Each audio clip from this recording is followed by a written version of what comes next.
कैसे हैं आप लोग।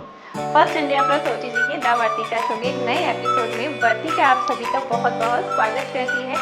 जैसे आपने नाम सुना होगा, राजस्थानी पेठा, राजस्थानी पेड़े बहुत टेस्टी बनते हैं और अभी भी वापस से इनका ट्रेंड ऐसा आ गया है कि अब तो पहले चीज़ें घर में बना करती थी, अब ये चीज़ें ऐसे हो गई है कि हम बाहर से लेकर आते हैं और बड़े शौक से खाते हैं। लेकिन क्या आप जानते हैं कि इनको घर में बनाना भी उतना ही आसान होता है और कितना आसानी से ये सत्यभामा जी आपको सिखा देंगी।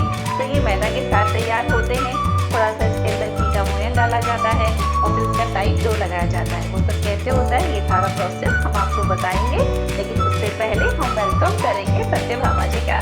तो सत्यभामा जी, फर्स्ट इंडिया प्लस ओटीटी में आपका बहुत बहुत स्वागत है। धन्यवाद वर्तिका जी। और आज हम राजस्थानी पेठा बना रहे हैं।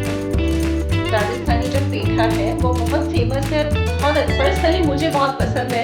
हाँ, तो वो आप सिखाने जा रही हैं। राजस्थान में वर्तिका जी पेठा है, ये नाश्ते के लिए घरों में बना के रखा जाता है। तो ये 3 चीज़ों का कॉम्बिनेशन होता है, सुवाली, पेठा, भुजिया। अच्छा। तो जो हम आज पेठा सिखा रहे हैं।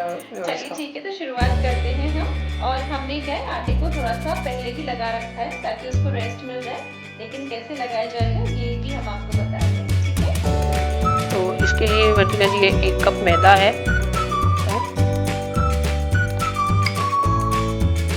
पिंच हल्का सा मीठा है, इसलिए हल्का सा नमक का। ठीक है, हल्का सा नमक मिलाया है हमने। हाँ जी।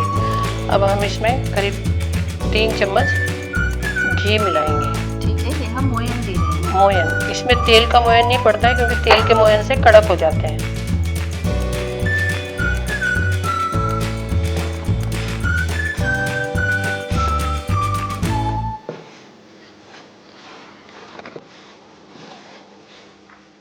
ठीक है, तो इस तरीके से अच्छे से एक एक जगह पे पूरा आप मोयन दे रही हैं। हाँ जी।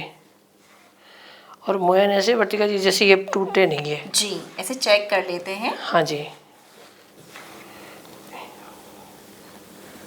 ओके, ठीक है।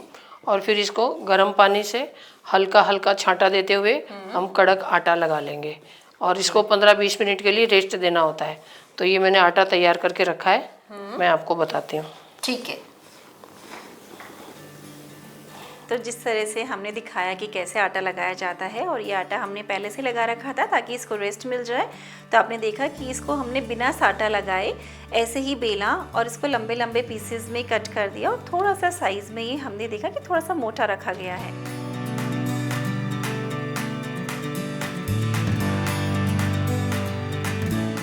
और इसके बाद अब हमने देख रहे हैं कि यहाँ पे तेल गर्म हो गया और इसको डीप फ्राई कर रहे हैं। और जिसका टेक्सचर आया है वो ऐसा आ रहा है कि जैसे एकदम तेल में डालने के साथ ही फूल गए हैं। तो इसलिए ज़रूरी होता है इसको रेस्ट पे देना ताकि जो इसका जो टेक्सचर है और टेस्ट है एकदम प्रॉपर आए। और ये देखिए कि हमने इसको रेस्ट दिया था तो कितने अच्छे से फूल गए हैं। इनमें परत खुल जाती है वर्तिका जी, एक एक। हाँ। और यहाँ पर मैं देख रही हूँ कि जब डीप फ्राइंग हो रही है तो थोड़े थोड़े से ये थोड़े फूल गए हैं, तो इसका मतलब ही परफेक्ट बने हैं। इसीलिए ज़रूरी होता है कि इसको थोड़ा रेस्ट दिया जाए। ठीक है, तो ये इसको जब हम डीप फ्राई कर रहे हैं तो मीडियम टू लो फ्लेम पे करना है, इसको लगातार चलाते रहना है, ये भी ध्यान रखना है। तो ठीक है, इस तरीके से डीप फ्राई हो गए हैं। इनको मंदी मंदी आंच पे करीब 5-7 मिनट लगते हैं और मंदी मंदी आंच पे इनको फ्राई कर लिया जाता है हल्का ब्राउन होने तक।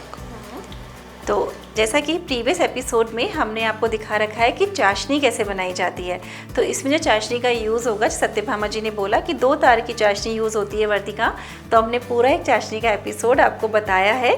तो उसमें से आप देख लीजिएगा कि 2 तार की चाशनी कैसे बनती है, और ये चाशनी हमने क्या पहले से बना रखी है। तो अब यहाँ पे जो हमारे राजस्थानी पेठा है वो हमारे पहले से तैयार है, चाशनी हमारी रेडी हो चुकी है। बस अब इन्हें चाशनी में कोट करते हैं। चलिए आइए दिखाते हैं कैसे कोट करना है।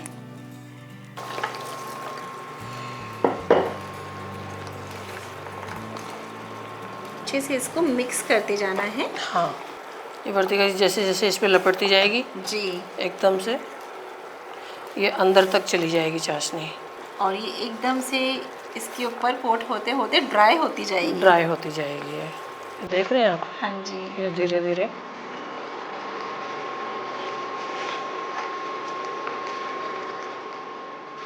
इसमें वर्तिका जी इस टाइम पे आप चाहो तो इलायची का पाउडर या अच्छा, इलायची, हाँ वो सब ऐड कर सकते हाँ, हैं। ये बाहर तो नहीं डालते हैं, लेकिन आप घर में यूज़ करने के लिए डाल करते हैं तो सकते हैं। डाल सकते हैं। ठीक है। तो सिर्फ इलायची का ही होता है, जो इलायची से इसका टेस्ट थोड़ा सा बढ़ जाता है। सत्यभामा जी देखें कि किस तरीके से, देखो ये एकदम वाइट वाइट पोर्शन आने लगा, और ये देखिए ऐसा ही आना चाहिए। आप देख रहे हैं सब जने, इसे चलाती जा रही है सत्यभामा जी, और ये कढ़ाई में भी देखो साइड में इतनी थिक हो जाती है ये चाशनी, और रखने के बाद तो ये एकदम से पूरे सफ़ेद हो जाते हैं। वाओ क्या बात है। चलिए इसको सर्व करते हैं। देखा कितना ज़्यादा ये ड्राई होके टेक्सचर ही चेंज हो गया है। हाँ, तो देख रहे हैं आप कि किस तरीके से इसका जो टेक्सचर है वो इतना अच्छा आया है, और साथ में ये देखिए इस तरह की चाशनी पूरी ठंडी होके ऐसे पूरे पे ये सेट हो जाएगी। तो ये मुझे बहुत पसंद है। तो चलिए मैं इसको टेस्ट करके जल्दी से बताती हूँ। प्लेट आ गई है मेरे हाथ में, देख रहे हैं आप इसका टेक्सचर, और जैसे जैसे ठंडा होता जाएगा चाशनी सूखेगी और ये इस तरीके से हो जाएगी। देखो ऐसे ही होते हैं ना, थोड़े से गर्म है अभी।